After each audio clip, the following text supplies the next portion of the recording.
আজকের মুসলমানদের সবচেয়ে বড় সমস্যা হচ্ছে দুটো জিনিস, যেই দুটো জিনিসের কারণে আজ সমগ্র পৃথিবীতে মুসলমানেরা মাজলুম। তার একটা হচ্ছে মুসলমানদের বস্তুবাদী চিন্তাধারা। মুসলমানদের মধ্যে বস্তুবাদ প্রবেশ করেছে সেকুলারিজমের মাধ্যমে। বস্তুবাদ জিনিসটা সম্পূর্ণরূপে অদৃশ্যে বিশ্বাসের বিরোধী। বস্তুবাদ কি? বস্তুবাদ হচ্ছে আমি এখন চোখের সামনে যেটা দেখতে পাচ্ছি সেটাই আমার দরকার, এর আড়ালে এর অদৃশ্যে আর কি আছে সেটি আমার জানার প্রয়োজন নাই। যেমন এখন 50,000 টাকা ঘুষ দিলে আমার চাকরি হবে, না হলে হবে না। অথবা এখন আমি এই জিনিসে ধোঁকা দিলে বা এই কাজ করলে এখনই এত টাকা ইনকাম করতে পারবো, যদিও অবৈধ।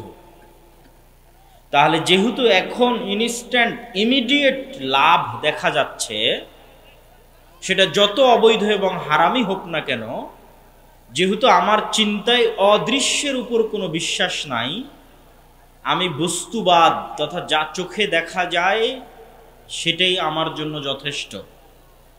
এই জন্য ইমিডিয়েট ইনস্ট্যান্ট এখনই যে ফলাফলটা আমি পাচ্ছি সেটার জন্য আল্লাহর বিধান, হালাল হারাম, অদৃশ্যের শাস্তি, অদৃশ্যের নেকি, অদৃশ্যের জান্নাত, অদৃশ্যের জাহান্নাম, অদৃশ্যের কবর, অদৃশ্যের কিয়ামত এবং অদৃশ্যের আল্লাহ এবং অদৃশ্যের ফেরেশতা, ইমানের যা পাঠ আছে, আমানতু বিল্লাহি ওয়া মালাইকাতিহি ওয়া কুতুবিহি ওয়া রুসুলিহি, এই যে ইমানের যে 6টা পাঠ আছে, এগুলো সব অদৃশ্য। এগুলো সবগুলোকে বাদ দিয়ে এখন ইনস্ট্যান্ট যেটাতে আমার দরকার সেটাই আমি করে ফেলবো, এটার নাম হচ্ছে বস্তুবাদ। আজকের মুসলমানদেরকে বস্তুবাদ ঘিরে ফেলেছে। অদৃশ্যের বিশ্বাস মুসলমানদের দুর্বল হয়ে গেছে। মুসলমানদের অদৃশ্যের উপর বিশ্বাস নাই, শুধু মুখে বলে যে হ্যাঁ আল্লাহর উপর ঈমান আনি, ফেরেশতার উপর ঈমান আনি, এগুলো সব মুখের কথা। বাস্তবে এগুলো কোনোটার উপর বিশ্বাস নাই। অথচ আল্লাহ সুবহানাহু তাআলা এই অদৃশ্যের বিষয়ের উপর বিশ্বাস চেয়েছেন ইয়াকিনের স্তরে, এবং অনেক নবীকে আল্লাহ সুবহানাহু তাআলা স্বচক্ষে এই অদৃশ্যগুলো দেখিয়েছেন, যাতে তারা ইয়াকিনের স্তরে তাদের বিশ্বাস পৌঁছে যায়। মালাকুতাস সামাওয়াতি ওয়াল আরজ, আসমান এবং জমিনের যত গোপন রহস্য আছে সব অসংখ্য নবীর সামনে আল্লাহ ফাঁস করে দিয়েছেন। তার মধ্যে একজন নবী মুহাম্মদ সাল্লাল্লাহু আলাইহি ওয়াসাল্লাম, তিনি স্বয়ং আসমানে গেছেন, জান্নাত দেখেছেন, জাহান্নাম দেখেছেন, নবীদের সাথে কথা বলেছেন। তাহলে তার বিশ্বাসের লেভেলটা শুধু বিশ্বাস নয়। যেমন আজকে এই মঞ্চে আমি আসার আগ পর্যন্ত আপনারা বিশ্বাস করতেন আব্দুল্লাহ বিন আব্দুর রাজ্জাক আসবে। এবার যখন আমি চলে এসেছি, আপনি নিজে চোখে দেখছেন, এটা ইয়াকিন। তো আপনারা বিশ্বাস করেন জান্নাত আছে, জাহান্নাম আছে, মুহাম্মদ সাল্লাল্লাহু আলাইহি ওয়াসাল্লাম নিজে চোখে দেখেছে। এই যে জান্নাত, এই যে জাহান্নাম, দুই বিশ্বাসের মধ্যে আসমান জমিন পার্থক্য আছে। আপনি বিশ্বাস করছেন 7 আসমান আছে, 7 আসমানের উপরে আল্লাহ সুবহানাহু তাআলা আছে, মুহাম্মদ সাল্লাল্লাহু আলাইহি ওয়াসাল্লাম নিজে 7 আসমান সফর করেছেন, আল্লাহর সাথে কথা বলেছেন, তার বিশ্বাসের লেভেল অন্য জায়গায়। কিন্তু কথা হচ্ছে মানুষ হিসেবে রাসূলুল্লাহ সাল্লাল্লাহু আলাইহি ওয়াসাল্লামের সাহাবীরা যেই লেভেলের বিশ্বাস স্থাপন করতো, আমরা অন্তত কাছাকাছি তো ওই লেভেলের বিশ্বাস আমাদের দরকার। কিন্তু আমাদের বিশ্বাস তো এখন নাই বললেই চলে, জিরোর কোঠায়, শূন্যের কোঠায়। তার অসংখ্য দলিল, অসংখ্য প্রমাণ আমি দিব। দেখেন, আমরা যদি বিশ্বাস করি আদম আলাইহিস সালাতু ওয়াস সালাম আসমান থেকে এসেছে, তাহলে আসমান থেকে নামার দরজা আছে, নাহলে আসলো কোত্থেকে? শুধু কোরআন নয়, বাইবেল, ইনজিল, তাওরাত সব পরিপূর্ণ হয়ে আছে যে আদম আলাইহিস সালাম জান্নাতে ছিলেন, হাওয়া আলাইহিস সালাতু ওয়াস সালাম জান্নাতে ছিলেন, আসমানে ছিলেন, ওখান থেকে নামিয়ে দেওয়া হয়েছে। তার মানে আসমানে যাওয়া যায়, আসমান থেকে নামা যায়। আমরাই তো জান্নাতে ছিলাম, এই জন্য আল্লাহ বলেছে যে এটা তোমাদের ওয়ারিস, তোমরা আগেই মালিক ছিলা। আমল দিয়ে তোমাদের যেই জান্নাতের তোমরা ওয়ারিস ছিলা, সেই জান্নাতের ওয়ারিস পাকাপোক্ত করবা। জান্নাতে তোমরা আগেই ছিলা, ওয়ারিস সূত্রে জান্নাতের তোমরা মালিক। আমল দিয়ে সেটা কনফার্ম করতে হবে। যেমন ইউনিয়ন অফিস থেকে ওয়ারিশান সার্টিফিকেট নিয়ে আসতে হয়, কেউ তো আর আপনাকে বাদ দিতে পারবে না, কিন্তু তারপরও সার্টিফিকেটের দরকার হয় খাজনা খারিজের জন্য। তো জান্নাতে তো আপনার পিতাই ছিল, তো আপনি ওয়ারিশ সূত্রে জান্নাতের মালিক, কিন্তু আমল দিয়ে সেখানে পৌঁছতে হবে। তার মানে জান্নাত আছে, জান্নাত থেকে নিচে নামা যায়, আবার নিচে থেকে উপরে উঠা যায়। এটা অত কঠিন কিছু নয়, অনেক সহজ কিছু। আমরা বলছিলাম অদৃশ্যের উপর বিশ্বাস, যা চোখে দেখা যায় না সেটার উপর বিশ্বাস, এটাই ইসলাম, এটাই ঈমান। বিশ্বাসের মাত্রার উপর নির্ভর করবে মুসলমানদের মুক্তি। বিশ্বাসের মাত্রা যত দুর্বল হবে, মুসলমানেরা দুনিয়ার সাথে তত কম্প্রোমাইজ করবে। বিশ্বাসের মাত্রা যত কঠিন হবে, যত মজবুত হবে, পরিস্থিতি যত কঠিনই হোক না কেন ধৈর্য ধারণ করবে, বিজয় মুসলমানের পদচুম্বন করবে। দেখবেন উদাহরণ, এগুলো তো আর কাল্পনিক অবাস্তব কথা আমি বলছি না, পৃথিবীতে এই জিনিসগুলো ঘটে গেছে, বাস্তব উদাহরণ দেখেন। আজকের মুসলমানেরা, আজকের গাজার মুসলমানেরা ইসরায়েলের তুলনায় যত দুর্বল, আজকের মিয়ানমারের রোহিঙ্গা মুসলমানেরা মিয়ানমারের জান্তা সরকারের তুলনায় যত দুর্বল, আজকের চায়নার উইঘুর মুসলমানেরা চায়নার পারমাণবিক শক্তির অধিকারী রাষ্ট্রের তুলনায় যত দুর্বল, নবী মুসা আলাইহিস সালাতু ওয়াস সালাম দুনিয়াবী শক্তির দিক থেকে ফেরাউনের কাছে তার চেয়ে হাজারো গুণে, লক্ষ গুণে বেশি দুর্বল ছিলেন। কোরআন পড়ে দেখেন আপনি, মুসা আলাইহিস সালাতু ওয়াস সালামের অসহায়ত্ব দেখেন। ফেরাউনের কাছে যাওয়ার সাহস পর্যন্ত মুসা আলাইহিস সালাতু ওয়াস সালামের ছিল না। কি পরিমাণ দুনিয়াবী দিক থেকে দুর্বল হলে ফেরাউনের মুখোমুখি হওয়ার সাহস মুসা আলাইহিস সালাতু ওয়াস সালামের ছিল না। তিনি আল্লাহর কাছে কত কি চাচ্ছেন, আল্লাহ আমার জিহ্বা ঠিক করে দেন, রব্বিশ রাহলি সদরি ওয়া ইয়াসসির লি আমরি ওয়াহলুল উকদাতাম মিন লিসানি ইয়াফকাহু কওলি। আল্লাহ একাই নয়, আমার সাথে আমার ভাইকে দিয়ে দেন। দুনিয়াবী শক্তির দিক থেকে আমার এবং আপনার চাইতে মুসা আলাইহিস সালাতু ওয়াস সালাম আজকের মুসলমানদের চাইতে ফিরাউনের কাছে শত গুণ, হাজার গুণে বেশি দুর্বল ছিলেন। কিন্তু মুসা আলাইহিস সালাতু ওয়াস সালামকে আল্লাহ ঈমান বিল গায়েবের স্তরকে ইয়াকিনের লেভেলে নিয়ে গেছে। ঈমান বিল গায়েবের স্তরকে আল্লাহ মুসা আলাইহিস সালামের ঈমান বিল গায়েবের স্তরকে ইয়াকিনের লেভেলে নিয়ে গেছে। মুসা, তুমি বাহ্যিক দৃষ্টিতে যে পৃথিবী দেখো, এই পৃথিবী সবকিছু নয়। বাহ্যিক পৃথিবীর যত কার্যকরণের সূত্র আছে, এটাই লাস্ট, ফুল স্টপ নয়। এগুলো সবগুলোর আড়ালে যিনি আলা কুল্লি শাইইন কাদির ফাআলুল লিমা ইউরিদ, তার হাত আছে। তোমাকে তোমার চোখের সামনে দেখাই, বলো তোমার হাতে যে লাঠি আছে এটা কতদিন থেকে তোমার কাছে, কি করো তুমি? তো দীর্ঘদিন থেকে উনি ওই লাঠি দিয়ে গাছের পাতা পাড়ে, পাতা পেড়ে ছাগল বকরি খাওয়ায়। আর যখনই রাস্তার মধ্যে কোনো গর্ত আসে, তখন লাঠির উপর ভর দিয়ে লাফ দিয়ে পার হয়ে যায়। তো আল্লাহ আরেকটা লাঠি, নতুন লাঠি মুসা আলাইহিস সালামকে দিয়ে বলছে, মুসা এই যে একটা লাঠি দিলাম, এটা ধরো তো, এটা ধরে ছাড়ো তো, দেখো সাপ হয়ে যাবে। এটা না, তুমি যে লাঠি গত 30, 40, 50 বছর থেকে ব্যবহার করে আসতেছো, ওই লাঠি। আমি এখন আজকে নতুন কোনো লাঠি দিয়ে সাপ বানিয়ে দিচ্ছি, এটা না। তুমি যে লাঠি আজ দীর্ঘদিন থেকে ব্যবহার করে আসতেছো, ওই লাঠিটা ছাড়ো। তো ওই লাঠিকে আল্লাহ সুবহানাহু ওয়া তাআলা সাপ বানিয়ে দিলেন। ফেরাউন বলল এটা জাদু। মুসা আলাইহিস সালাম বলল ঠিক আছে, সকল জাদুকরকে ডাকা হোক। সকল জাদুকর উপস্থিত হলো। জাদুকরেরা তাদের দড়ি, তাদের লাঠি ছাড়লো। জাদুকরদের দড়ি আর লাঠিও সাপ হয়ে গেল। এবার মুসা আলাইহিস সালাম তার লাঠি ছাড়লেন, সেটাও সাপ হলো। জাদুকরেরা সব সিজদায় পড়ে গেল। কেননা জাদুকরেরা বুঝেছিল যে মুসা আলাইহিস সালামের যেই লাঠি সাপ হয়েছে, এটা জাদুর লাঠি নয়। আর আমরা যেই লাঠিকে সাপ করেছি, এটা জাদুর চোখের ভেলকি। আর মুসা আলাইহিস সালামের যেই লাঠি সাপ হয়েছে, এটা বাস্তব পুকুরে যে জ্যান্ত জীবন্ত সাপ আছে, বিলে নদীতে জঙ্গলে আল্লাহর তৈরি করা যে জ্যান্ত জীবন্ত সাপ আছে, জাদুর নয়, চোখের ভেলকির নয়, ওই জ্যান্ত জীবন্ত সাপে পরিণত হয়ে গেছে এই লাঠি। তখন সব জাদুকর সিজদায় পড়ে গেছে যে লাঠিকে জ্যান্ত জীবন্ত সাপে জাদু দিয়ে পরিণত করা সম্ভব নয়।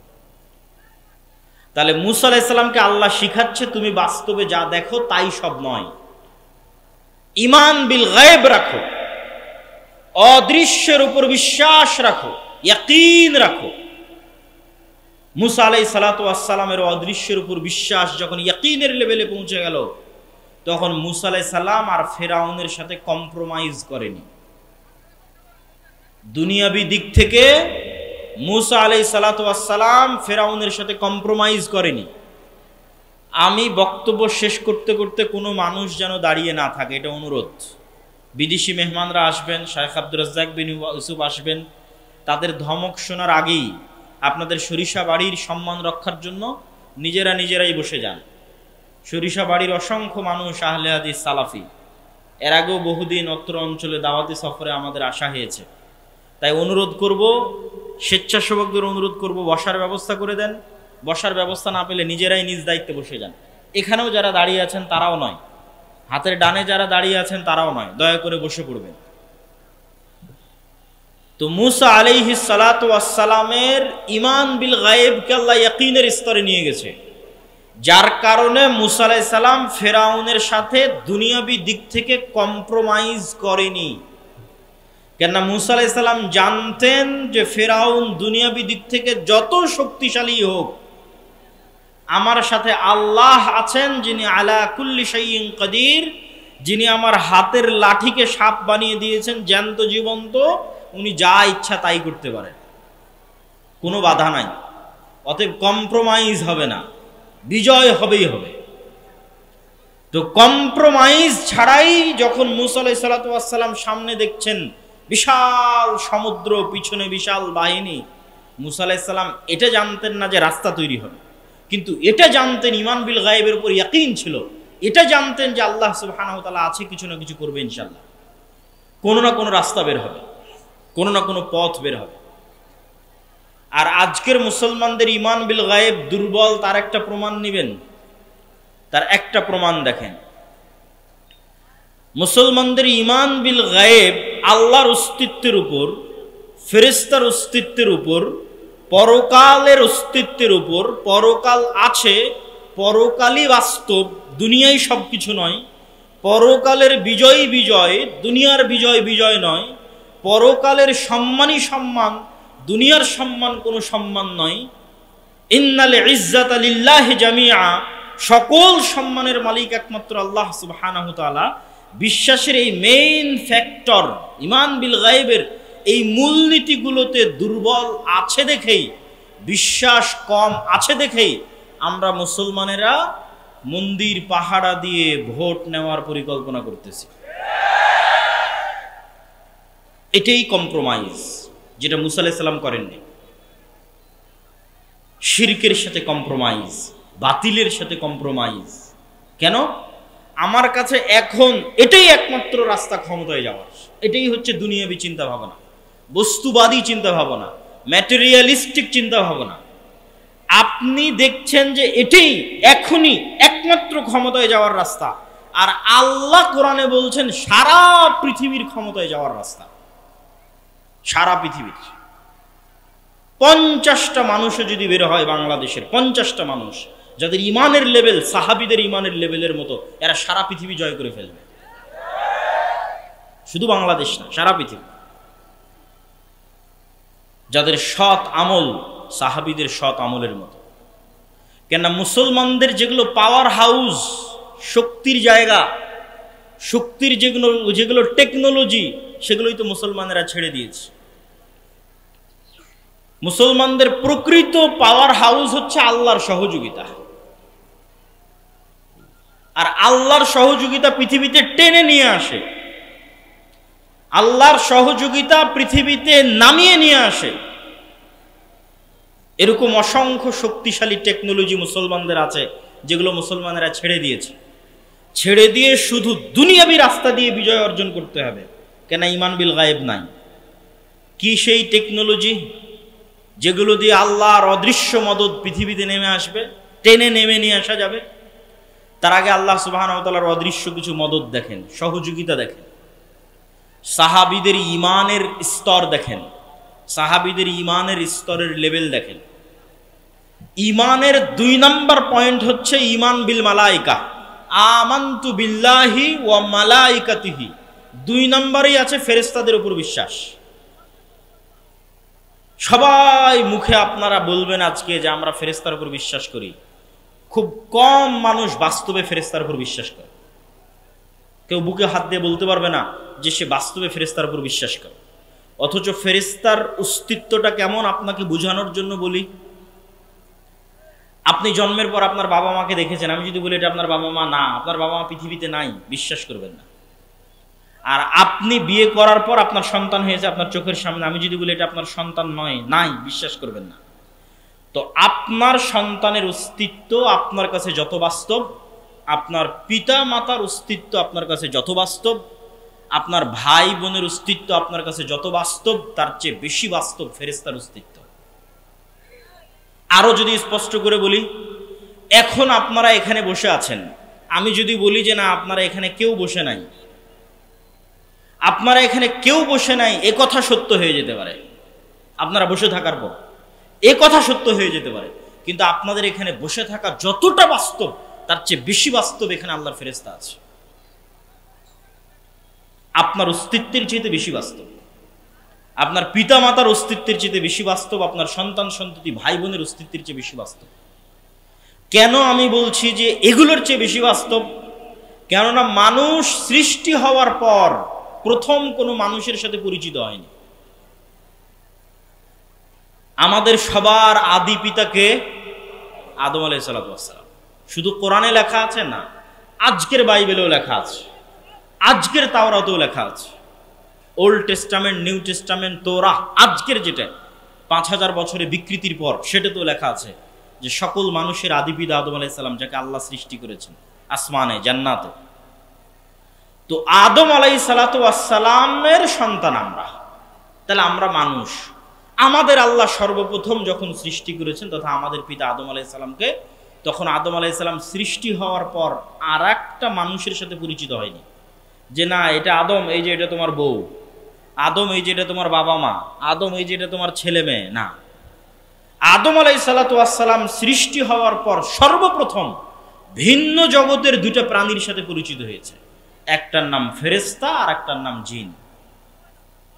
তাহলে মানুষের সাথে মানুষের অস্তিত্ব আগে আসলো না মানুষের সাথে ফেরেশতার অস্তিত্ব আগে আসলো বলেন?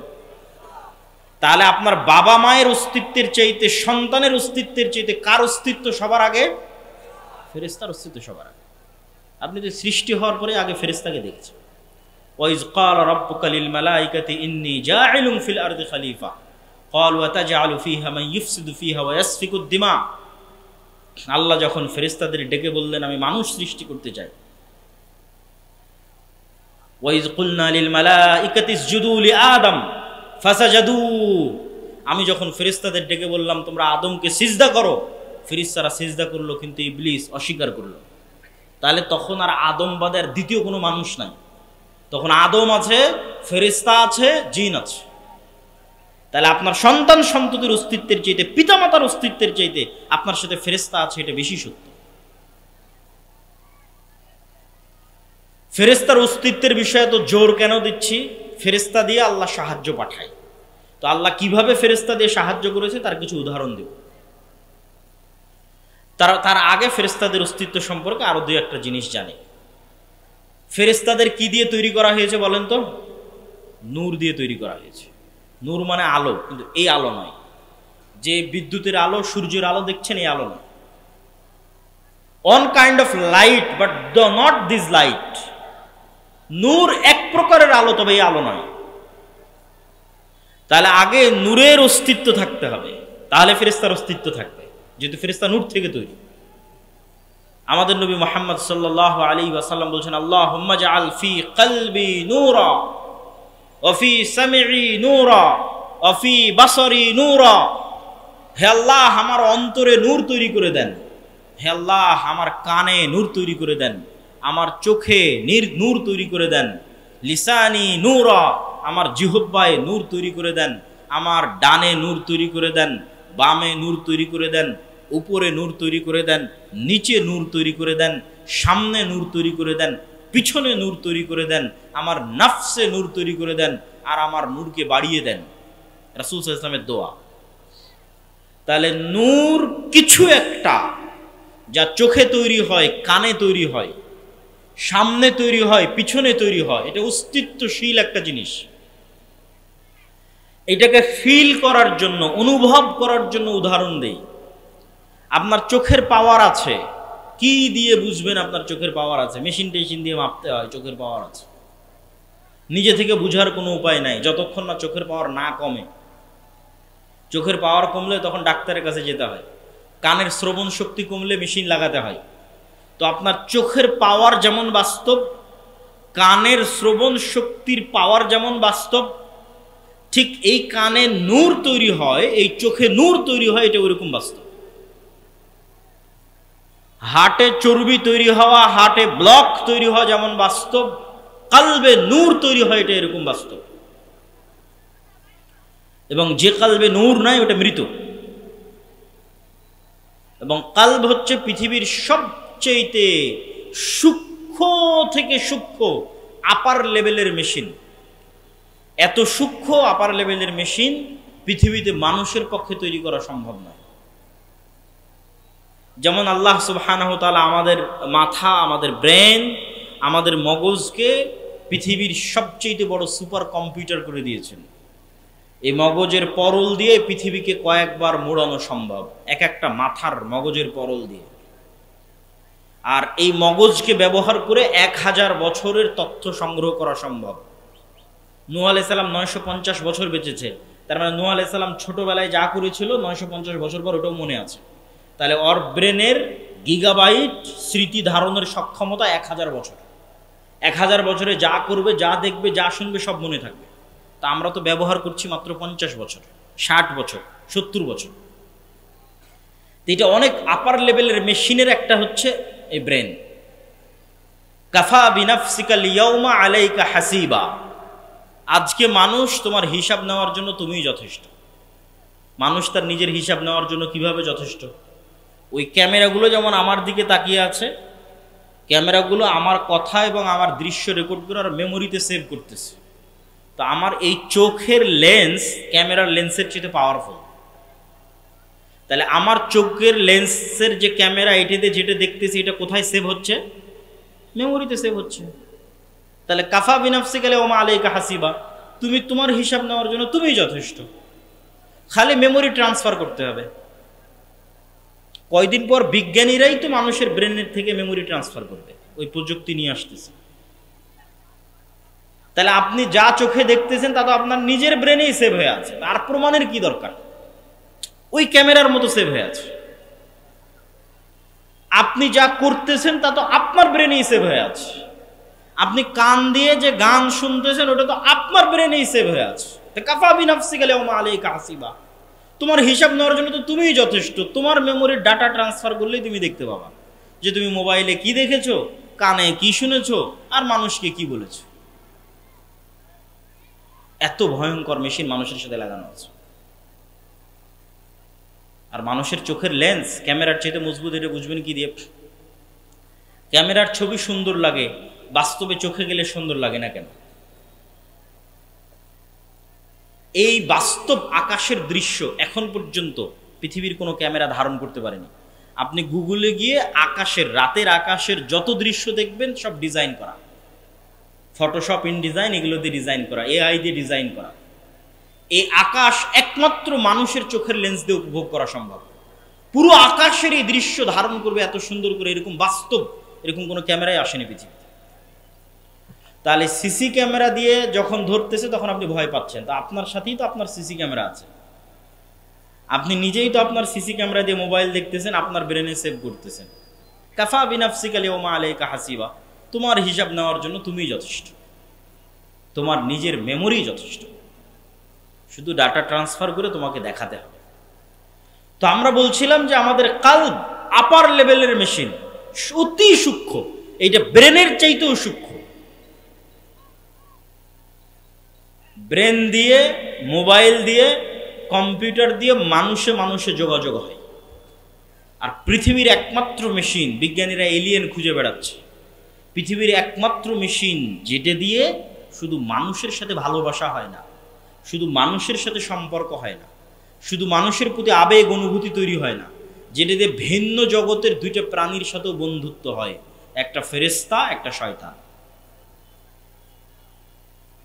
এখানে মেসেজ আসে, এত আপার লেভেলের সূক্ষ্ম মেশিন, বাইরের ভিন্ন জগৎ থেকে মেসেজ আসে। যে ভিন্ন জগতে ফেরেশতা থাকে, যে ভিন্ন জগতে জিন থাকে, আমাদের সাথেই সবসময় আশেপাশে। এবং এগুলোর বাস্তব প্র্যাকটিক্যাল প্রমাণও দিব, যাতে আপনার বুঝতে সুবিধা হয় যে মানুষের অন্তর কিভাবে কাজ করে, মানুষের অন্তর কতটা ভয়ঙ্কর। যেহেতু টপ লেভেলের সূক্ষ্ম মেশিন, তো টপ লেভেলের ভয়ঙ্কর। এই জন্য এর নাম কালব। প্রতি সেকেন্ডে চেঞ্জ হয়, খুব কঠিন একে ধরা, আয়ত্ত নিয়ে আসা। আর ও ভিন্ন জগতের দুই প্রাণীর সাথে যোগাযোগ করতেছে, অল টাইম কানেকশন চলতেছে, তো কেমনে কন্ট্রোল করবে? অনেক কঠিন কন্ট্রোল করা। সম্মানিত উপস্থিতি, আমরা বলছিলাম যেখানে ছিলাম নূর অস্তিত্বশীল কিছু, নূর দিয়ে ফেরেশতা তৈরি হয়েছে। এখন আপনি বলবেন আমি তো চোখে দেখি না, তো চোখে না দেখলেই নাই, এই কথাটা মিথ্যা। চোখে না দেখলেই নাই এই কথা মিথ্যা। কিভাবে? আপনি যে রিমোট দিয়ে এসি অন করতেছেন, অফ করতেছেন, আপনি কি জানেন ওই রিমোট থেকে একটা আলো বের হয়ে এসিতে গিয়ে লাগে, তখন এসি বন্ধ হয়। আর যখন অন করেন তখন আবার একটা আলো বের হয়ে গিয়ে এসিতে লাগে, তখন এসিটা অন হয়। ওই আলো কই? কার মধ্যে দিয়ে ওই আলো এসিতে গেল? আপনি কোন দিন চোখে দেখেছেন? এটা ঠিক বিজ্ঞান ধরতে পারতেছে, বিজ্ঞান ইউজ করতেছে, কিন্তু আপনি তো জীবনে কোনোদিন চোখে দেখেননি, আপনার বাস্তবেই চোখে দেখেন। তা আজ থেকে 100 বছর আগের মানুষকে বলা হলে ওরাও বিশ্বাস করতো না, কেন? ওরা চোখে দেখেনি, সায়েন্সও ছিল না।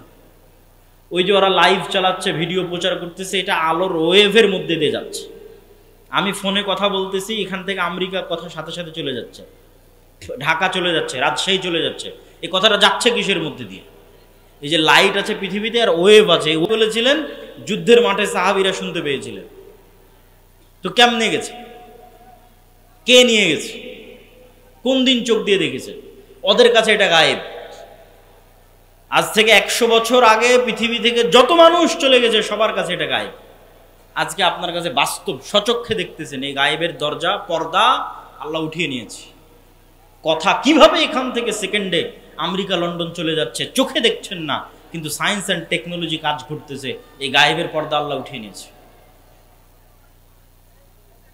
গায়েবের পর্দা আল্লাহ সুবহানাহু ওয়া তাআলা উঠাতে উঠাতে উঠাতে উঠাতে কিয়ামতের পূর্ব মুহূর্তে পৃথিবীর সবচেয়ে বড় গায়েব থেকে পর্দা উঠিয়ে নেবে।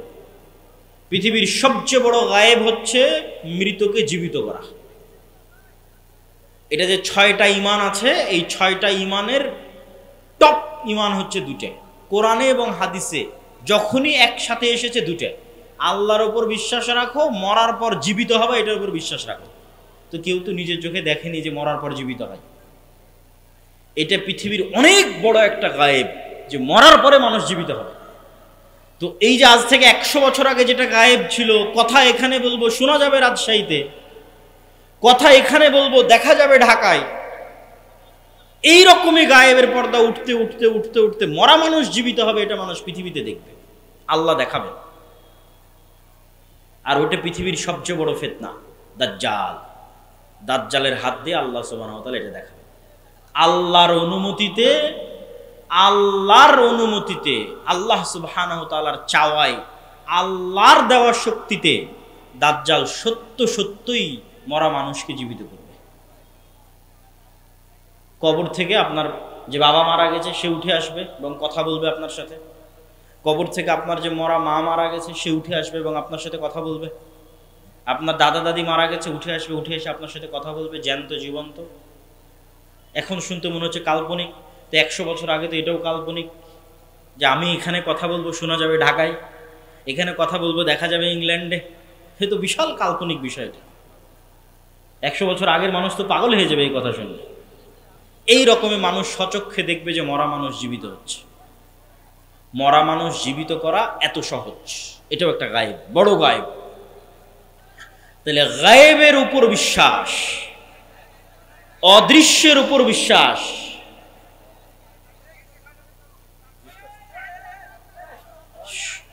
সম্মানিত উপস্থিতি, আমরা একটু ধৈর্যের সাথে হইচই না করে আমাদের বক্তব্যের মোটামুটি আমরা একটা পর্যায়ে এসেছি। কিছু গুরুত্বপূর্ণ কথা বলে বক্তব্যের শেষের দিকে যাব। নূরের অস্তিত্ব আছে, ফেরেশতার অস্তিত্ব আছে।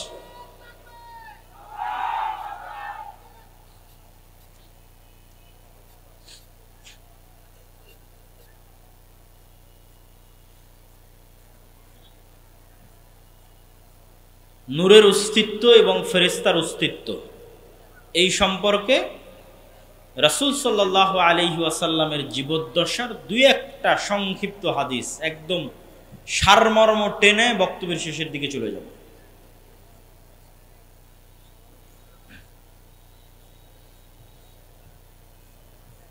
দুই একটা সারমর্ম কথা কি?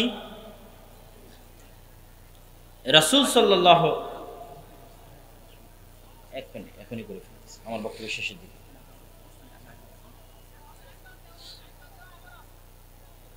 তো ফেরেশতাদের বিষয়ে দুই একটা কথা শুনে নেন। রাসূল সাল্লাল্লাহু আলাইহি ওয়াসাল্লামের যুগে সাহাবীরা ফেরেশতাদের উপর কেমন বিশ্বাস রাখত। একদিন এরকম মজলিসে বসে আছে একজন মানুষ, দেখতে খুব সুন্দর, সাদা ধবধবে পোশাক। মদিনার মানুষ কোনোদিন তাদেরকে দেখেনি, তাকে দেখেনি, অতীতেও কোনোদিন দেখেনি, পরেও কোনোদিন দেখেনি। গায়ে সফরের আলামত নাই। আমি এতটুকু সফর করে আসছি, তাই আমার গায়ে সফরের আলামত আছে। আল্লাহ নবীকে জিজ্ঞেস করলো, ইসলাম কি, ইহসান কি, ঈমান কি, কিয়ামত কখন হবে? উত্তর দিয়ে বিদায় নিল। আল্লাহ নবী সাহাবীদের জিজ্ঞেস করলো, তোমরা কি জানো কে এসেছিল? তো বলে না। তো বলে, এটা জিবরাইল এসেছিল তোমাদেরকে দিন শিখানোর জন্য। তাহলে ওনারা স্বচক্ষে কাকে দেখলেন বলেন তো? একটু জোরে বলেন, স্বচক্ষে কাকে দেখলেন? জিবরাইলকে। বদরের যুদ্ধের দিন দুইজন যোদ্ধা যুদ্ধ করতেছে। আব্দুর রহমান বিন আউফ রাদিয়াল্লাহু তাআলা আনহু বলছেন, যাদেরকে তিনি আগে কোনোদিন দেখেননি, পরে কোনোদিন দেখেননি। আল্লাহর নবীকে জিজ্ঞেস করলেন, আল্লাহর নবী এরা কারা? এদের তো চিনি না। আল্লাহর নবী বললেন, এই দুইজন ছিল জিবরাইল আর মিকাইল। বদরের যুদ্ধে যুদ্ধ করতেছে সরাসরি। হানজালা রাদিয়াল্লাহু তাআলা আনহু মারা গেলেন, শহীদ হলেন উহুদের যুদ্ধে। বাসর ঘর থেকে যেহেতু বের হয়েছিলেন, সাহাবীরা বললেন তাকে গোসল দিতে হবে। আল্লাহর নবী বললেন যে তোমাদের আগেই ফেরেশতারা তাদের গোসল দিয়ে ফেলেছে। বলেন আল্লাহু আকবার। খন্দকের যুদ্ধে আল্লাহর নবী যুদ্ধ শেষ করে এসে তরবারি রেখে দিয়েছে, গোসল করবে। জিবরাইল এসে বলছে না, যুদ্ধ শেষ হয়নি।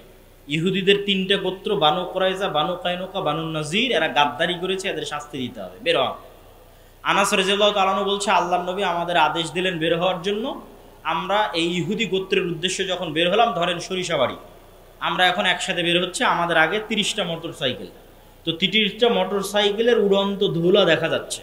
তো আনাস রাদিয়াল্লাহু তাআলা আনহু বলছে, আমরা যাচ্ছি, তো আমাদের আগে জিবরাইলের ঘোড়সওয়ার বাহিনীর পায়ের আঘাতে তৈরি হওয়া উড়ন্ত ধুলা আমরা দেখতে পাচ্ছি।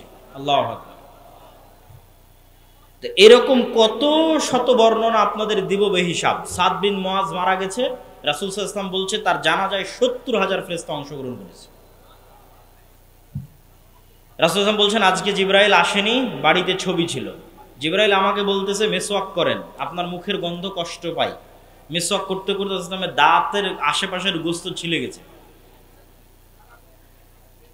তো ফেরেশতার অস্তিত্বের বিশ্বাসের লেভেলটা এবার সাহাবীদের লেভেলটা দেখেন। তাহলে খালিদ বিন ওয়ালিদ, আমর ইবনে আল-আস এরা যখন যুদ্ধ করতে যাবে, তো এরা দুনিয়ার ভরসায় যুদ্ধ করবে না, আল্লাহর সাহায্যের ভরসায়। ওরা স্বচক্ষে ফেরেশতা নামতে দেখেছে আকাশ থেকে। এই লেভেলের ঈমান ছিল। আর আকাশ থেকে ফেরেশতা নামার বর্ণনা আল্লাহ নিজে কোরআনে দিয়েছে। সূরা আলে ইমরান পড়েন, আনফাল পড়েন, সূরা বাকারা পড়েন, নেসা পড়েন। আল্লাহ সুবহানাহু ওয়া তাআলা বলছে যে উনি আকাশ থেকে ফেরেশতা নামিয়েছেন বদরে, উহুদে, খন্দকে, হুনাইনে।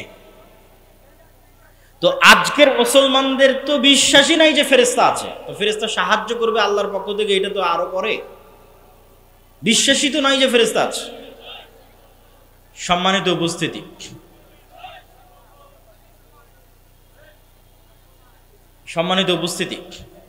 আমরা আমাদের বক্তব্যের শেষের দিকে চলে এসেছি।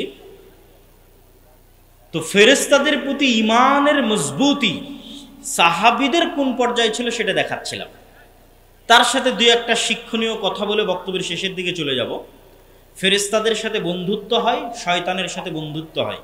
আপনার বাস্তব বন্ধুর চাইতে বেশি বাস্তব ফেরেশতার সাথে বন্ধুত্ব, শয়তানের সাথে বন্ধুত্ব। শয়তান এবং ফেরেশতার অস্তিত্ব আপনার বন্ধুর চাইতে বেশি বাস্তব। এখন আপনি ফেরেশতার বন্ধুরা শয়তানের বন্ধু, এটা পরীক্ষা করার দায়িত্ব আপনার। এখন রাসূল সাল্লাল্লাহু আলাইহি ওয়াসাল্লামের মতো পবিত্র মানুষের মুখের গন্ধেও জিবরাইলের কষ্ট হতো, তাহলে আজকে যারা আপনারা এখানে বসে আছেন তাদের মধ্যে কেউ যদি বিড়ি সিগারেট পান করেন, তাহলে আপনার কাছে ফেরেশতা আসে না আসে না বলেন? বিড়ি যদি রাসূল সাল্লাল্লাহু আলাইহি ওয়াসাল্লামের পবিত্র মুখের গন্ধে জিবরাইলের কষ্ট হয়, তাহলে আপনার বিড়ি সিগারেট খাওয়া গন্ধে মুখের গন্ধের কাছে ফেরেশতা আসে না আসে না? ফেরেশতা আসে না। সম্মানিত উপস্থিতি,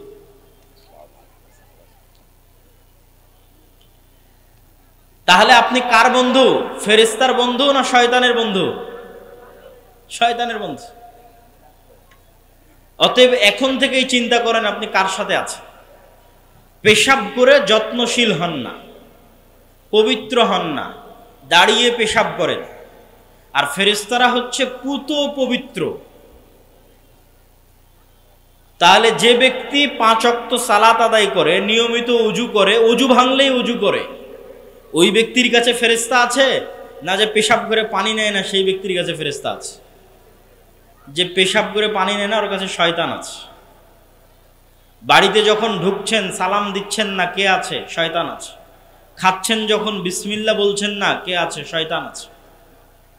সম্মানিত উপস্থিতি, শয়তান এবং ফেরেশতার অস্তিত্ব বাস্তব। আপনাদের মধ্যে স্বেচ্ছাসেবক ভাইয়েরা দানের জন্য গেছে। দুনিয়ার অ্যাকাউন্ট, দুনিয়ার জগতে যেমন টাকা পয়সা কাজে লাগে, এমপি মন্ত্রীরা ভালো বলতে পারবে, ক্ষমতার উলট পালটে বিপদে পড়ে তখন টাকা দিয়ে ব্যবস্থা হয়। এখনো যারা আগের সরকারের মন্ত্রী পরিষদের লোকজন আছে এরা টাকা দিয়ে ম্যানেজ করার চেষ্টা করতেছে। তো কিয়ামতের মাঠে যখন বিপদে পড়বেন তখনও টাকা কাজে দিবে, কিন্তু টাকা তখন তৈরি করা যাবে না, এখন পাঠিয়ে রাখতে হবে। কিন্তু কিয়ামতের মাঠেও টাকা কাজে দিবে। এখন যে টাকা আপনি ব্যাংকে রেখেছেন এই টাকা যত পার্সেন্ট বাড়বে, 12%, 10%, 14% সুদে, আর যে টাকা এখন জমা দিবেন এটা আল্লাহ সুবহানাহু ওয়া তাআলা বাড়াতে বাড়াতে 700 গুণ, চাইলে আরো বেশি গুণ বাড়াতে পারে। তো কিয়ামতের মাঠে আপনি বিপদে পড়বেনই। মানুষ এসে বলবে আল্লাহ আমাকে মেরেছে, ও আর নামে গীবত করেছে, আল্লাহ আমাকে অপবাদ দিয়েছে। তো লোকজন আপনাদের মধ্যে যাচ্ছে, আপনাদের যে সহযোগিতা করার মানসিকতা আছে সেটি অবশ্যই আপনারা প্রদর্শন করবেন এবং নিয়ত রাখবেন পরকালে জমা দিচ্ছেন। পরকালে গিয়ে দেখতে পাবেন মৃত্যুর পর। ঈমান বিল গায়েব ইয়াকিনের স্তরে নিয়ে যেতে হবে। মরবেন এটা নয়, মরে গেছেন। মরবেন এটা বাদ, কল্পনা করতে হবে মারা গেছি। অন্তত 2100 সালে এই পৃথিবীতে আমরা এখন যারা আছি কেউ নাই, কেউ থাকবে। এখন 2025, আপনি গুনতে গুনতে গুনতে গুনতে ক্যালেন্ডারই বের হবে। ক্যালেন্ডারে 2100 সাল যখন দেখবেন এখানে আমরা যারা বসে আছি এরা কেউ না। 2100 সাল, তাহলে তো মরে গেছি ভাই। মরবো এই কল্পনা কেন? মারা গেছি, কবর হয়ে গেছে, কিয়ামত হয়ে গেছে। সম্মানিত উপস্থিতি, ফেরেশতা আছে, ফেরেশতার অস্তিত্ব আছে। ঠিক কুকুর যেমন 10,000 গুণ বেশি সেন্ট নিতে পারে, আপনি যদি কোনো কিছুর সেন্ট না পান তার মানে এটার সেন্ট নাই তা না। আমি যদি এই বোতলের কোনো সেন্ট না পাই তার মানে এই বোতলের সেন্ট নাই এটা না। এই বোতলের সেন্ট কুকুর পাবে। তো আল্লাহর নবী বলছে গাধারা এমন আলো দেখে যে আলো শয়তানের আলো, আর মোরগেরা এমন আলো দেখে যে আলো ফেরেশতার আলো। তাহলে আছে, কিন্তু আমি দেখতে পাই না, আল্লাহর প্রাণীরা দেখতে পায়। গন্ধ আছে, আমি পাচ্ছি না, আল্লাহর প্রাণীরা পায়। কবরের আযাব হচ্ছে, আমার চাইতে যাদের শ্রবণের ক্ষমতা বেশি সূক্ষ্ম, যেমন হাতি, আল্লাহর যে প্রাণীর শ্রবণ ক্ষমতা বেশি সূক্ষ্ম ওরা শুনতে পাচ্ছে, আমি শুনতে পাচ্ছি। তাহলে পিঁপড়া যে যাচ্ছে ওর আওয়াজ আমি শুনতে পাচ্ছি না, তার মানে পিঁপড়া যাওয়ার কোনো আওয়াজ হয় না? এটা মিথ্যা কথা। পিঁপড়া যাওয়ার আওয়াজ হয়, এটা হাতি শুনতে পায়। আমার ওই লেভেলের শোনার ক্ষমতা নেই। কবরের আযাব হচ্ছে, আমি শুনতে পাচ্ছি। ফেরেশতারা আছে, আমি দেখতে পাচ্ছি না। জিন এবং শয়তান আছে, আমি দেখতে পাচ্ছি না। আর সবচেয়ে ভয়ঙ্কর কি, ডাইরেক্ট কালবে মেসেজ দেওয়ার ক্ষমতা আছে হচ্ছে ফেরেশতা আর শয়তানের। এই দুইটা পরীক্ষা দিয়ে আজকের বক্তব্য শেষ করব। একটা পরীক্ষা বাস্তবে শয়তান দেখবেন, আর একটা পরীক্ষা বাস্তবে ফেরেশতা দেখবেন, দিয়ে বক্তব্য শেষ। বাস্তবে ফেরেশতা দেখবেন কিভাবে, আর বাস্তবে শয়তান দেখবেন কিভাবে? কঠোর প্রস্তুতি নেবেন 2 রাকাত সালাত আদায় করার, যে 2 রাকাত সালাত আদায়ে দুনিয়ার কোনো কথা মাথায় আসবে না। একদম উজু গোসল করে, ফোন মোবাইল বন্ধ করে, ঘরের লাইট দরজা সব বন্ধ করে সালাতে দাঁড়িয়েছেন, যাতে জীবনে দুনিয়ার কথা মনে না আসে। 10 সেকেন্ড পর 20 সেকেন্ড পর দুনিয়ার কথা মনে পড়ে গেছে, আপনি কিন্তু বুঝতে পারেননি। আরো 15-20 সেকেন্ড পর আপনার মনে পড়তেছে, আরে আজকে তো সালাত শুরু করেছিলাম, দুনিয়ার জন্য একটা কথা মনে না পড়ে, তো আমি তো দুনিয়ার কথা মনে করে ফেলেছি। তো আপনার অজান্তেই যে আপনার অন্তরের মধ্যে দুনিয়ার কথা ঢুকে গেল, এটা দিল কে? জোরে বলেন তো, কে দিল? এটা হলো শয়তানের অস্তিত্বের প্রমাণ। রাসূল বলছেন ইয়াখতালিসুহু শয়তান, তোমাদের কালবকে শয়তান এভাবে ছিনিয়ে নেয়। এবার ফেরেশতার অস্তিত্বের প্রমাণ কিভাবে? ফজরে উঠতে হবে, মানুষকে ডাকে, অ্যালার্ম দেয়। আরে দুনিয়াতে তো আল্লাহর ফেরেশতা আছে, মানুষ ডাকা লাগবে কেন? অ্যালার্ম দেওয়া লাগবে কেন? ইউ ক্যান টেস্ট, আপনি টেস্ট করেন, আল্লাহর ফেরেশতা আছে। মানুষ কেন ডেকে দিবে? বাবা মা কেন ডেকে দিবে? অ্যালার্ম কেন দিতে হবে? দেওয়া লাগবে না, টেস্ট করেন। শুধু নিয়ত করেন, আজকে যদি এসএসসি ফাইনাল পরীক্ষা থাকে, তাহলে সকাল 8টায় এসএসসি পরীক্ষার হলে যাওয়ার যেই লেভেলের নিয়ত, আজকে যদি দুবাইয়ের বিমান থাকে, ঢাকার ট্রেন থাকে, তাহলে ট্রেন ধরার যেই লেভেলের নিয়ত, শুধু কালবে ওই লেভেলের নিয়ত লাগবে যে কাল ফজরে আমাকে উঠতে হবে। তারপরে অ্যালার্ম লাগবে না, বাপ মাকে বলা লাগবে না, ভাই বোনকে বলা লাগবে না, বন্ধুকে বলা লাগবে না। কেন? পৃথিবীতে কারা আছে বলেন তো? পৃথিবীতে কারা আছে? আরো জোরে বলেন, পৃথিবীতে কারা আছে? আল্লাহর ফেরেশতারা আছে। আল্লাহর ফেরেশতারা আপনাকে ঠিকই উঠিয়ে দিবে। এখন মশার কামড়ে উঠিয়ে দিক, আর গরম লাগার মাধ্যমে উঠিয়ে দিক, আর ঝড় বৃষ্টির বাতাসে উঠিয়ে দিক, আর বাচ্চার কান্নায় উঠিয়ে দিক, আর এতদিন শয়তান যে আপনার কানে পর্দা দিয়ে রেখেছিল, আজান ঢুকতে দিত না, ডাইরেক্ট আজানই ঢুকিয়ে দিবে ফেরেশতা কানের মধ্যে। কেন? রাসূল সাল্লাল্লাহু আলাইহি ওয়াসাল্লাম বলেনি, উজু অবস্থায় আয়াতুল কুরসি পড়ে দোয়া পড়ে ঘুম গেলে মাথার পাশে একজন ফেরেশতা বসে থাকে ফজর পর্যন্ত। বলেন আল্লাহু আকবার। তো বিশ্বাসী তো নাই ফেরেশতার উপর, বিশ্বাসী নাই। তাহলে আপনার বিশ্বাসের লেভেলের সাথে সাহাবীদের বিশ্বাসের লেভেল মাপেন, তাহলে বুঝবেন কেন মুসলমানেরা দুনিয়াবাদী হয়ে গেছে, বস্তুবাদী হয়ে গেছে। আল্লাহর শক্তি, আল্লাহর অস্তিত্ব, আল্লাহর ক্ষমতা, গায়েবের অস্তিত্ব, পরকালের বাস্তবতা, এগুলোর উপর মুসলমানদের ঈমান নাই। বক্তব্যের শেষ পর্যায়ে আজকে আমরা আসছি, কেউ অনুরোধ করবে ভাই আগামীকাল প্রোগ্রাম, আর একটা প্রোগ্রাম নেন, আর এক বছর প্রোগ্রাম নেন। বাংলাদেশের 600 উপজেলায়, কত উপজেলায় আমরা যাব? 60-70টার বেশি প্রোগ্রাম নেওয়া যায় না, 70-80টার বেশি। কিন্তু আমরা প্রতি মাসে, আমি নিজে 3টে প্রবন্ধ লিখি মাসিক আল ইতিসামে। তাহলে মাসিক আল ইতিসাম যদি নিয়মিত পড়েন, তাহলে আমি আর আপনার সরিষা বাড়িতে আসি আর না আসি, আমার লেখনী আপনার কাছে আসতেছে। সম্পাদকীয় লিখি, মিন্নাতুল বাড়ির ব্যাখ্যা লিখি, তার সাথে আর একটা অতিরিক্ত প্রবন্ধ লিখি। প্রত্যেক মাসে 3টে লেখা, প্রতি মাসে, এ মাসেও আছে। তাহলে আপনার সাথে আমার স্থায়ী সম্পর্কের ভিত্তি মাসিক আল ইতিসাম।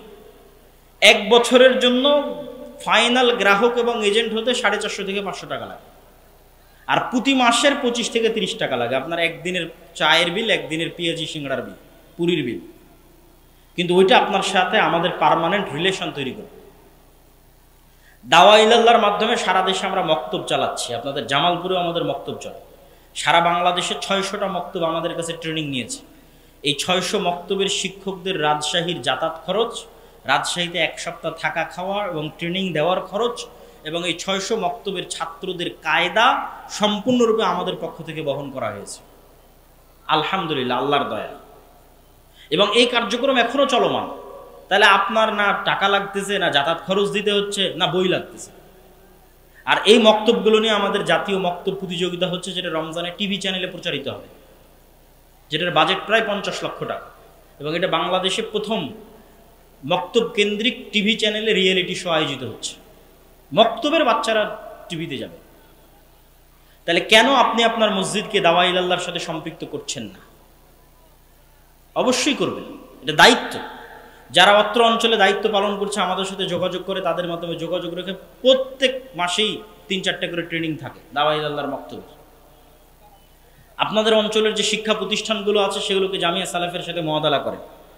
জামিয়া সালাফিয়া বাংলাদেশের অন্যতম শীর্ষস্থানীয় টপ 10 টপ 5 প্রতিষ্ঠানের একটা।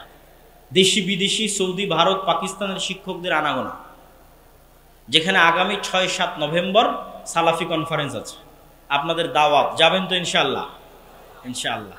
শুধু মুখের ইনশাআল্লাহ যেন না থাকে, বাস্তবে যেন আপনাদের সাথে রাজশাহীতে সালাফি কনফারেন্সে দেখা হয়, এই কামনা আপনাদের কাছে। এখানে হয়তো বেশি আলোচনা করতে পারলাম না, ওখানে দেশ বিদেশের সব আলেম ওলামা বক্তারা থাকবে, আমরা সবাই থাকবো। আমাদের পাশে যিনি বসে আছেন শেখ আল্লামা ইবতিসাম ইলাহি জহির, পাকিস্তান থেকে এসেছেন, উনিও থাকবেন। তো সালাফি কনফারেন্সে উপস্থিত হওয়ার উদাত্ত আহ্বান। যে বক্তব্য দিচ্ছিলাম শেষ করতে পারলাম না, এই ইমান বিল গায়েবের উপর, ইসলামের সামারির উপর নতুন একটা বই আসতেছে আমার, আল্লাহর পথে যাত্রা, যেটা আমার মনে হয়েছে গত সরকার পড়ার পরে যত প্রোগ্রামে গেছি, যত দল মত সংগঠনের সাথে উঠা বসা করেছি, করার পর আমার ফিলিংস, আমার আন্ডারস্ট্যান্ডিং, মুসলমানদের ইমানে ঘাটতি আছে। মুসলমানেরা ইমান বিল গায়েব রাখেই না, আল্লাহর উপর, ফেরেশতার উপর, পরকালের উপর বিশ্বাসই রাখে না। তাহলে বিজয় কেমনে আসবে? বিশ্বাস রাখতে হবে, বিজয় আসবে। অন্তরে নূর তৈরি করতে হবে। আপনাদের আমল নূর তৈরি করে। আপনি যে ওযু করেন, এই ওযু নূর তৈরি করে, এই নূর কিয়ামতের মাঠে দেখা যাবে। প্রত্যেকটা আমল নূর তৈরি করে, কোরআন তেলাওয়াত নূর তৈরি করে। আর মুসলমানরা আল্লাহর সাহায্য পাবে এগুলোর, যেগুলো টেকনোলজি, তার মধ্যে সবচেয়ে বড় টেকনোলজি হচ্ছে সালাত। 2 নম্বর বড় টেকনোলজি হচ্ছে সাউন্ড টেকনোলজি। সালাতের মতো সাউন্ড টেকনোলজি আছে। সাউন্ড টেকনোলজি আবার কি? পৃথিবীতে বিজ্ঞানীরা এখন পর্যন্ত সাউন্ড টেকনোলজি আবিষ্কার করতে পারেনি, পারা সম্ভব নয়। সাউন্ড টেকনোলজির কিছু জ্ঞান আল্লাহ সুলাইমান আলাইহিস সালামকে দিয়েছিলেন, ওমা উতিতু মিনাল ইলমি ইল্লা কালিলা। সাউন্ড টেকনোলজির সারমর্ম হচ্ছে এই কাঠও কথা বুঝে। সাউন্ড টেকনোলজির সারমর্ম হচ্ছে এই মাইকও কথা বুঝে, জামাও কথা বুঝে, কিন্তু কি বললে বুঝবে সেটা আমরা জানি না। ওই পিঁপড়া, ওই গরু, ছাগল, উট সব কথা বুঝে, কি বললে বুঝবে জানি না। সুলাইমান আলাইহিস সালামকে আল্লাহ কিছু দিয়েছিলেন যেটা বললে বুঝবে। আল্লাহ সৃষ্টি করেছেন আওয়াজ দিয়ে, কুন ফায়াকুন। ধ্বংস করবেন আওয়াজ দিয়ে। ইসরাফিল বাঁশিতে ফু দিবে, আওয়াজে ধ্বংস হয়ে যাবে। মানে আসমান ওই লেভেলের আওয়াজ বুঝে, যেই লেভেলের আওয়াজ রিসিভ করলে আসমান চূর্ণ বিচূর্ণ হয়ে যাবে। সূর্য ওই লেভেলের আওয়াজ বুঝে, যে আওয়াজ রিসিভ করলে সূর্য খসে পড়বে, ওটা ইসরাফিলের বাঁশির আওয়াজ। পৃথিবীর প্রত্যেকটা জড় বস্তু, জড় পদার্থ আল্লাহ আওয়াজ বুঝে এবং আওয়াজ দেয়। ইউসাব্বিহু লিল্লাহি মা ফিস সামাওয়াতি ওয়া মা ফিল আরজ। মান নয়, আল্লাহ সুবহানাহু ওয়া তাআলা মান বলেননি, মা ফিস সামাওয়াতি ওয়া মা ফিল আরজ। মানে এই কাঠও তাসবিহ পাঠ করে, এরও তাসবিহ পাঠের আওয়াজ আছে, কিন্তু বুঝার ক্ষমতা মানুষের নাই। এটাই সাউন্ড টেকনোলজি। এই সাউন্ড টেকনোলজি হচ্ছে সবচেয়ে বড় সাউন্ড টেকনোলজি আল্লাহ মুসলমানদের দিয়েছে কোরআন। কেন বলেন তো? কোরআন কার আওয়াজ? কোরআন কার সাউন্ড? কোরআন আল্লাহর সাউন্ড, আল্লাহর আওয়াজ। সম্মানিত উপস্থিতি, এই জন্য জিকির মোস্ট পাওয়ারফুল, সবচেয়ে পাওয়ারফুল। আল্লাহ সুবহানাহু ওয়া তাআলা কোরআন মাজিদে বারবার বলেছে তোমরা সকালে সন্ধ্যায় জিকির করো। জাকারিয়া আলাইহিস সালাম বলছে বৃদ্ধ বয়স, বন্ধা স্ত্রী, সন্তান কই থেকে হবে? আল্লাহ বলছে সকাল সন্ধ্যায় জিকির করা এমনি হবে ইনশাআল্লাহ। কেন না? এই জিকির পাওয়ার তৈরি করে, আওয়াজ, সবগুলো আওয়াজ বুঝে, আওয়াজ রিসিভ করার ক্ষমতা আছে। ইরানে বিজ্ঞানীদের হত্যা করেছে, তারপরে কাতারে ওই যে হামাসের নেতাদের হত্যা করেছে মোবাইল বিস্ফোরণে। এই জন্য আফগানিস্তানের সরকার ইন্টারনেট বন্ধ করে দিয়েছিল কিছুদিন আগে, নেটওয়ার্ক সব বন্ধ, ইন্টারনেট সব বন্ধ। কেন? এই মোবাইলের ওয়েভ রিসিভ করার ক্ষমতা আছে। আপনি কথা বলতেছেন না, এটা ওয়েভের মাধ্যমে যায়, তরঙ্গের মধ্যে ভেসে যায়। কথা যে ঢুকতেছে ইংল্যান্ড লন্ডন থেকে এসে, ওটা ওয়েভের মধ্যে দিয়ে এসে ঢুকতেছে। তো ইসরায়েল এমন একটা ওয়েভ তৈরি করেছে, যে ওয়েভ ছাড়লে মোবাইলে যদি নেটওয়ার্ক কানেক্টেড থাকে মোবাইল বিস্ফোরণ হয়ে যাবে। তো এই মোবাইল যদি ওয়েভ রিসিভ করতে পারে, তো এই মোবাইল আওয়াজও রিসিভ করতে পারে। আওয়াজ, আপনি আওয়াজ বলবেন ও বুঝবে, কিন্তু কোন আওয়াজ বুঝবে সেটা জানি না। এই জন্য কিয়ামতের পূর্ব মুহূর্তে শহর বিজয় হবে আল্লাহু আকবার আওয়াজে, আওয়াজে শহর বিজয় হয়ে যাবে। কেননা মোস্ট পাওয়ারফুল টেকনোলজি হচ্ছে আওয়াজ, সাউন্ড। কোরআন, জিকির, সালাত, এগুলোই তো মুসলমানরা ছেড়ে দিবে। মুসলমানরা মনে করেছে দুনিয়াবি সব কিছু, ভোটের মাধ্যমেই সব একমাত্র ক্ষমতায় যাওয়া যাবে। এই জন্য মন্দিরও পাহারা দিতে হবে, অথবা আর অন্য কিছু মনে করতেছে যে না এটাই সব কিছু। কিন্তু এখানে যে ঈমান এবং আমাল সালেহ, সৎ আমল এবং গায়েবের উপর অকুণ্ঠ মজবুত বিশ্বাস, এই দুটো দিয়ে যদি সাহাবীদের মতো একটা প্রজন্ম তৈরি করা যায়, শুধু বাংলাদেশের ক্ষমতা নয়, সারা পৃথিবীর ক্ষমতা মুসলমানদের হয়ে যাবে। আজকের মুসলমানদের চাইতে মুহাম্মদ সাল্লাল্লাহু আলাইহি ওয়াসাল্লাম এবং খোলাফায়ে রাশিদিন আজকের মুসলমানদের চেয়ে বেশি দুর্বল ছিল দুনিয়াবী দিক থেকে। আজকের মুসলমানদের কুয়েত, কাতার, বাহরাইন, সৌদি, পাকিস্তান, বাংলাদেশ, এদের যা শক্তি আছে এর চাইতে হাজার গুণ, লক্ষ গুণ, কোটি গুণে কম শক্তি ছিল খোলাফায়ে রাশিদিনের, উমাইয়া খলিফাদের, আমর ইবনুল আসির, খালিদ বিন ওয়ালিদের, তৎকালীন পারস্য আর রোমান সাম্রাজ্যের তুলনায়। কিন্তু ওরা তো দুনিয়া দিয়ে বিজয়ই অর্জন করেনি। ইসলামের বিজয় তো দুনিয়া দিয়ে সম্ভবই নয়। ইসলামের বিজয় হবে গায়েবী মদদে, আল্লাহর অদৃশ্য সাহায্যে। কিন্তু ওই লেভেলের ঈমান লাগবে। ঈমান ওই লেভেলের পৌঁছে গেলে ফেরেশতা আবারও নামবে। কেন ফেরেশতা নামবে না? ঈসা আলাইহিস সালাম কাদের কাঁধে ভর দিয়ে পৃথিবীতে আসবে? কাদের কাঁধে ভর দিয়ে পৃথিবীতে আসবে? ফেরেশতার কাঁধে ভর দিয়ে পৃথিবীতে আসবে। দাজ্জাল যখন মক্কা মদিনায় প্রবেশ করবে, কে মক্কা মদিনা রক্ষা করবে তরবারি হাতে? ফেরেশতা। এসব কোরআন হাদিসে জলজল করতেছে। আবারও নামবে পৃথিবীতে। কিন্তু ওই লেভেলের ঈমান লাগবে। শয়তানের বন্ধুত্ব ছাড়তে হবে, ফেরেশতার বন্ধুত্ব গ্রহণ করতে হবে। আমরা তো সব শয়তানের গোলাম হয়ে গেছি, শয়তানের দাস হয়ে গেছি। শয়তানের বন্ধুত্ব আমাদের ধ্বংস করে ফেলে দিচ্ছে। আল্লাহ সুবহানাহু ওয়া তাআলা আমাদের হেফাজত করুক, আল্লাহুম্মা আমিন।